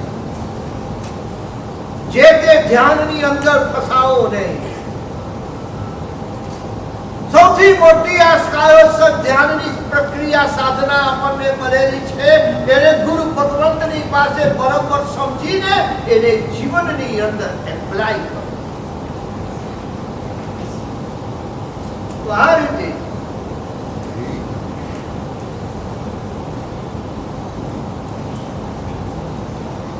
સર્વ દુઃખોનો અંત, સર્વ દુઃખોનો ક્ષય, એનું જો કોઈ હકીકતમાં મુખ્ય કારણ હોય, સાધના હોય તો એ છે અંતર્મુખ. વાત છેલ્લે આ છે. બસ આપણી અંદર અંતર્મુખતા વધે, બહિર્મુખતા ઘટતી જાય. અને જેટલા અંતર્મુખ બનશું, આત્મા તરફ બનશું, સ્વસન્મુખ આપણે બનશું, સ્વયંની અંદર જ્યારે આપણે સ્થિર બની જશું પછી આ દુનિયા કોઈ જગતમાં તમને કોઈ દુઃખી કરી શકશે નહીં. સમય થયો છે, બપોરનું બાકી છે. બરોબર છે? કેટલા વાગે તૈયાર થઈ જશો? 12:30 થવા આવ્યા છે. જમવાનું અને થોડોક આરામ. બરોબર છે? 3 વાગે બરોબર 3 વાગે આપણું બપોરનું બીજું સેક્શન અહીંયા આ જગ્યાએ શરૂ થઈ જશે. તો એ રીતે સમયનો બરોબર ખ્યાલ રાખજો. અને 3 વાગે પાછા આપણે અહીંયા ભેગા થશું. એક વાત કહી દઉં, બપોરે અત્યારે થોડું આમ બહાર જેવું લાગ્યું હશે, થોડું. બપોરે બહુ હલવું લેશું. બપોરે છે ને, બપોરે મારે તમારા ઘરની જ વાત કરવી છે. તમારા ઘરની વાત બપોરે કરવી છે. ઘરની કહાની. એટલે બપોરનો વિષય એ જ છે, તમારી ફેમિલી લાઈફ કે પર્સનલ લાઈફ એની જ વાત બપોરે કરવી છે. તો બરાબર 3 વાગે સમયસર બધા હાજર થજો. આ એક અવસર આપણને 2 દિવસ માટે મળ્યો છે. 2 દિવસ માટેનો આ એક અવસર મળ્યો છે. અને એના માટે વિશેષ તો આવતીકાલે મુખ્ય અવસર તો આવતીકાલે છે.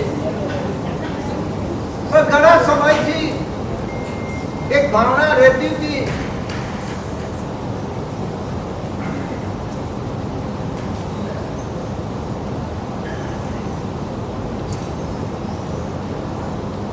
એટલા બધા સાધુ સાધ્વી ભગવંતો અને એક સાથે એનો યોગ મળવો દુર્લભ હોય છે અને એ સાધુ સાધ્વી ભગવંતોના ઉપકારી માતા પિતા એ બધા એક સાથે ભેગા થાય. પ્રસંગોપાત ક્યારેક દીક્ષાના પ્રસંગમાં તમે આવ્યા હો, ક્યારેક કોઈ પ્રતિષ્ઠાના પ્રસંગમાં આવ્યા હો, ત્યારે પ્રસંગની મુખ્યતા હોય એટલે જે રીતે એકબીજાની નજીક આવવાનો અવસર મળતો નહોતો, તો આ વખતે આ એક ભાવના કુવાડિયા પરિવારને જાગી કે દરેક સાધુ સાધ્વી ભગવંતના માતા પિતા કોને અમારે આમંત્રણ આપવું છે અને એક સૌનું મિલન યોજાય, થોડા નજીક આવવાનો અવસર મળે, અમને પણ બધાનો પરિચય થાય અને યથકિંચિત કંઈક ભક્તિ કરવાનો અમને લાભ મળે. અને એ હેતુથી આ એક આયોજન 2 દિવસનું ગોઠવાયું છે. તો આ આયોજનની અંદર માત્ર ને માત્ર બસ આપણે કંઈક પામીને જવું છે, કંઈક પામીને જવું છે. તો 2 દિવસ માટે પ્રમાદને છોડજો અને જે ટાઈમ આપવામાં આવી રહ્યો છે ટાઈમે જરૂર બધા પાછા ભેગા થશો અને સાંજની જે કંઈ વાત હશે એ બપોરે આપણે કરશું.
शरण शरण